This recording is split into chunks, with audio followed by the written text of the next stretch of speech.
হে জগতবাসী, আজ আমি শামীম আলী চিশতি আপনাদের সামনে একটি আলোচনা নিয়ে আসলাম। সেই আলোচনাটি হলো যে একটি মানুষের ভিতরে 5টি মানুষ আছে। যেমন একটা মানুষ, আমরা কিন্তু চলাফেরা করতেছি, কিন্তু আমি বাহ্যিক একটা উপমা দেব, এরপরে আমি আপনাদের সামনে একটি মানুষের ভিতরে 5টি মানুষ আমি আপনাদের সামনে উত্তোলন করব। যেমন বাহ্যিকভাবে যদি আমি উপমা দিই, দেখা যায় আমি যখন সূর্যের সামনে দাঁড়াইলাম তখন আমার একটি ছায়া আছে। এখন দেখা যাচ্ছে সেই ছায়াটিকে যদি আমরা লক্ষ্য করি তো আমরা নড়াচড়া করলে সেও নড়াচড়া করে, তাহলে এই ছায়াটি কিন্তু ফেলে দেওয়া যাবে না। যেহেতু আমি আছি বলেই তো আমার ছায়া, আমি না থাকলে আমার ছায়া থাকবে না, তাহলে আমারই একটা অংশ। আমি যখন নাড়াচড়া করি তখন আমার ছায়াটি নাড়াচাড়া করে। তখন আমি যে নাড়াচাড়া করি, তাহলে আমার ভিতরে কে নাড়াচাড়া করে, তারপরে আমি নাড়াচাড়া করি। এলো 3টি স্টেপ। যে মানুষের ভিতরে মানুষ, তার ভিতরে সাই, সেখানে আরেকজন, এখানে 3জন।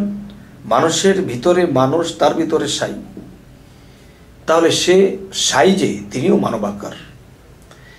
তাহলে এভাবে যদি যাই তবুও 5টার হিসেব দেওয়া যাবে, তবে আরেকটু গভীরভাবে আমি 5টার হিসাব করব। যেমন একটা কথা বলা হয়, এই মানব দেহটা পঞ্চ আত্মায় সৃষ্টি। তাহলে পঞ্চ আত্মায় যদি সৃষ্টি হয়, এর মধ্যে জীবাত্মা পরমাত্মা, এই জীবাত্মা পরমাত্মার আলোচনাই করা হয়, কিন্তু আরও যে 3টি আত্মা, তাদের আলোচনা তেমন কিছু একটা করা হয় না। তাই আমি বলবো যে মানব দেহের মধ্যে পঞ্চ আত্মা। যেমন এই নামগুলো আরবিতেও আছে, এই নামগুলো সাংস্কৃতিক ভাষাতেও আছে, তবে বাংলার পাশাপাশি সাংস্কৃতিক ভাষায় বলা হয় জীবাত্মা পরমাত্মা, আত্মা রাম, আত্মা রামেশ্বর এবং বুধ আত্মা।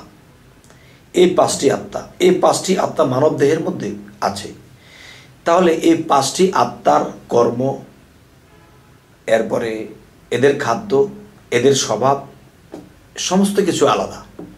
সমস্ত কিছু যদি আলাদা হয়, তাহলে এই পঞ্চ আত্মার 5 রকম গুণ, 5 রকম তার কালার এবং 5 রকম রং। কিন্তু যদি স্রোতের মধ্যে যাই, যে একই স্রোত, যেমন আমি ছায়ার দিকে যদি লক্ষ্য করি, ছায়ার কিন্তু একটা আকৃতি আছে, আর সেই আকৃতিটা আমারই মতো।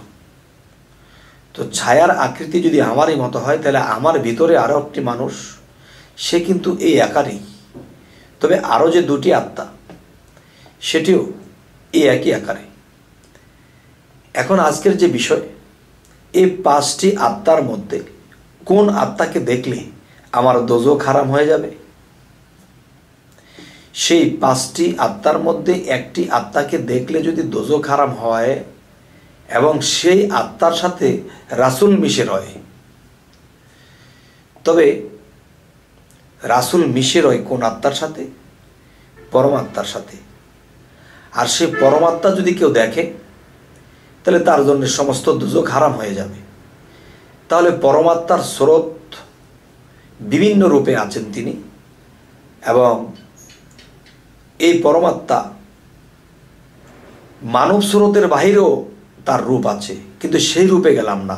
আমরা যে রূপে চিনব সেই রূপে যাব। যে পঞ্চ আত্মাটাই হলো মানবাকার।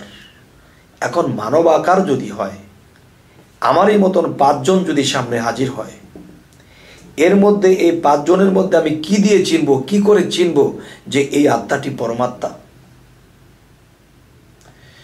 যখন মানুষে আত্মসাধনা করে, আত্মসাধনা করার পরে তখন দেখা যায় এই পঞ্চ আত্মাকে দেখতে পায়। তবে পঞ্চ আত্মার ভিতরে কোন আত্মাটিকে দেখলে, তাকে মানলে, তাকে সালাম শ্রদ্ধা করলে, তাকে ভক্তি করলে আমার এই আত্মা বাকি আত্মাগুলো মুক্তি পাবে। তবে আজকের যে মূলে আলোচনা, কোন আত্মাটিকে দেখলে, মানলে, সালাম ভক্তি করলে আমার এই আত্মার মুক্তি হবে, দোজখ হারাম হয়ে যাবে।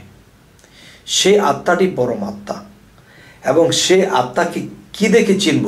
এই পাঁচটি একই রকম দেখতে। তখন আমি বলবো যে এই পাঁচটি আত্মা সামনে যখন হাজির হবে, তখন এর মধ্যে আমি একটা, আর সবগুলো হলো আমার। দেখা যায় বুধ আত্মা, এটা আমার, আত্মা রামেশ্বর, এটা আমার। এরপরে দেখা গেছে পরমাত্মা, এটা আমার। তাহলে আমি কোনটা? এর মধ্যে জীবাত্মা যেটা, সেটা হলো আমি। তো আমি যদি জীবাত্মা হই, পাঁচটার মধ্যে একটি আমি, আর তারা আমার, তো আমি আর আমার কিন্তু অনেক তফাৎ কথা। তাহলে আমি যখন দাঁড়াবো তখন চারজনকে দেখব। এখন এই চারজনের মধ্যে কে আমার সালাম ও ভক্তি পাবে? যার সাথে রাসূল মিশে আছে, যার সাথে স্রষ্টা মিশে আছে। আচ্ছা, দেখা যায়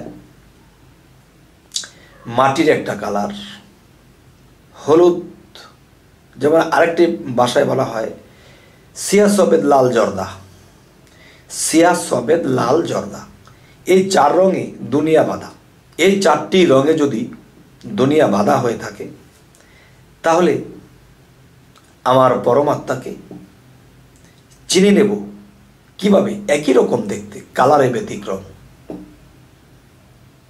হে জগতবাসী, আমি অগ্রিমটা বলবো না, তবে সাধনার মাধ্যমে যখন যাওয়া হবে তখন মুর্শিদ এই শিক্ষাটা দিয়ে দিবে।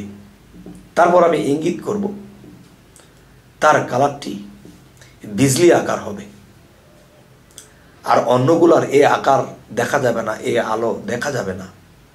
তার আকারটা, তার কালারটা কি হবে? বিজলি আকার। তো যদি কেউ ভক্তি করতে পারে, সেজদা করতে পারে, সেটা চিনে করতে হবে, না চিনে করলে হবে না। হে জগতবাসী, তাই একটি কথা বলা হয়েছে যে মান আরাফা নাফসাহু, নিজের নাফসটাকে চিনতে হবে, নিজের বডিটাকে চিনতে হবে। আমি কি? আমার পরিচয় কি? তখন আমি যদি আমাকে চিনি, তখন আমি এদেরকেও চিনে নেব। তাই বলা হয়েছে মান আরাফা নাফসাহু ফাকাদ আরা রাব্বাহু, যে আমি যদি আমাকে চিনতে পারি, তাহলে আমি আমার রবকে চিনতে পারবো। তো আজকের বিস্তারিত আলাপ যাই কিছু করা হলো, হয়তো সামনের ভিডিওতে আমি আরও একটু ক্লিয়ার করার চেষ্টা করব। তবে আমাদের এই চ্যানেলের আলোচনা যদি আপনাদের ভালো লাগে, তো অবশ্যই সাবস্ক্রাইব করুন, এবং পরবর্তীতে আমাদের ভিডিওগুলো আপনারা পেয়ে যাবেন। তো আজ এই বলেই রাখবো। আল্লাহ হাফিজ।